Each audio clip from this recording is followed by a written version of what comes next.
Hi guys, welcome back. It's Chris here again. When I spoke last, it was about the Nikon Z7 II I'd just got and the FTZ adapter and how it worked with f-mount lenses. I went through that and included some images at the end of it, and today I hope to do the same, but it's with a new item, and it's this one. And it's the Techart TZE-01 adapter that some people have already discovered. And the interesting thing, as I told you, is I also have Sony equipment.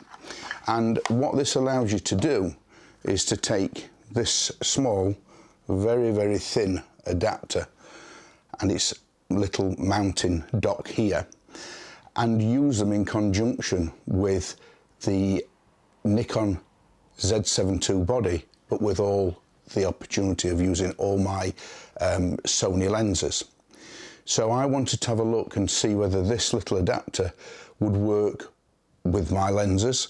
I've seen a few tests on different lenses, but I wanted to take them and use them on the larger lenses as well, 70 to 200 and the 200 to 600 G master lenses. So let's have a look or the G lenses, so let's see what they're like. So that's the adapter, it's very thin, and that's the dock. That just plugs into your computer by USB. You open a program, make sure when you open it you drag the box out so you can see the upload or update tab, and you find your adapter and update it. Mine needed doing, it wouldn't work straight away, so I just put it on there. The program downloads within seconds. It is all really, really quick, and it enables you to get going straight away. So then what I did was take it, be careful with them, and I think the favoured thing, I'm only using this, you know, nifty 50 at the moment, just because it's easy to handle and show you what I'm doing, but be very, very careful with them. And I've been told, and I totally agree, that if you take the adapter and mount it on the lens and you hear it click, it becomes a far easier item. So basically, if you're going out, if you've got this attached to your lens, you're on a winner, because then all you've got to do is take your Nikon. I've got the FZ2 here. Take this, make sure it's the red dot, by the way, that you're lining up with here, which is just round from here, and red dots there into there. It sounded a bit fiddly then, but you get used to it. But I'm trying to keep my eye on the video, but also on there. So there's a red dot, line it up with your Nikon body, and that's it, and it's ready to go.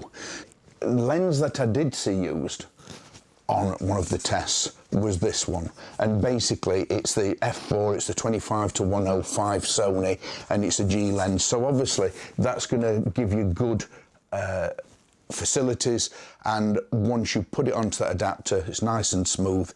It was absolutely fantastic. It was probably the best lens out of the Sony lenses I put onto the camera.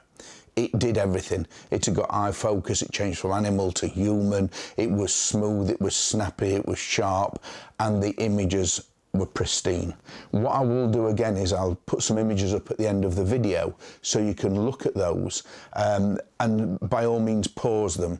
I could go through a long list of images with giving you the information on them, which will help, but if they're on for a long time, it's going to get really boring and tedious. So I'll shorten them a little bit, and you pause the video if you want to look at it. It'll give you all the shutter speeds, you know, the f-stops and everything, the apertures, and what lens it was, so you'll be able to have a look. And if you've got that lens, then you can compare it to that.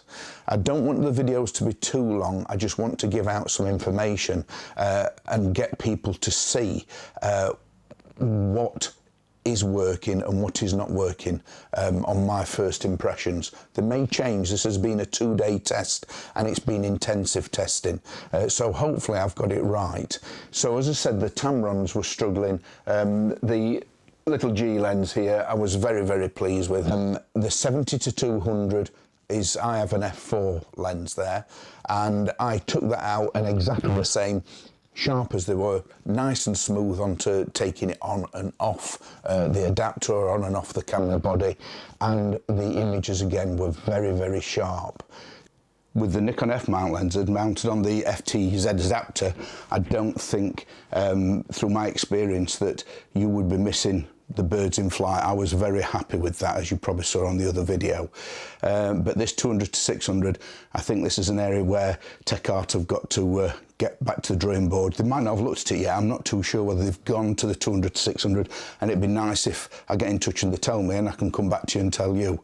But for this moment in time, the 200 to 600 is great for stationary subjects, but honestly, birds in flight, it was searching, it was moving in and out. Sometimes I pointed it up to the sky to get a bird in flight and I couldn't get it, I'd missed it. You know, this never happens. It didn't even happen with, like I say, with the adapter and the F-mounts on the Nikon Z7ii II. But if I use the D500 or anything like that, they're straight on there.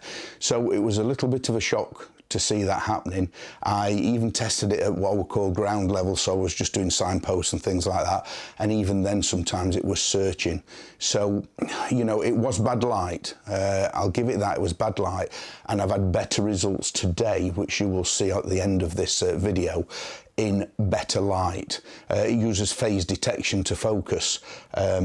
So I think, obviously, contrast and lights and things like that will change the performance or adjust the performance. Today, as a stationary subject, lens and camera setup, I was achieving results that were acceptable, and you'll see that, as I said. But the other day, low light, you know, a bit poorer light, it was struggling like mad. And I must admit, even in better light, when I'd got birds in flight, just even round a pond, I was struggling, and it shouldn't be struggling at that, because you can see them come in, you can pan them, you know whereabouts they're at, and they're at low level. It was quite annoying. But overall, the adapter, good. If they can improve it, especially with the long lens, that'll be fantastic. I'm happy to have it as a stationary wildlife, birds in trees, etc. You know, that type of stuff. 70 to 200, coming down to that short zoom, Sony, and the little 50mm, bang on. So they've got the majority of the lenses right, and maybe that's not being looked at yet, that 200 to 600. I'm just so hoping that the email says, no, we've not even touched it yet. It's just performing how it does through the language, because obviously the electronics in there, we're trying to convert from one to another. Let's see if they can adjust it. Be it really interesting.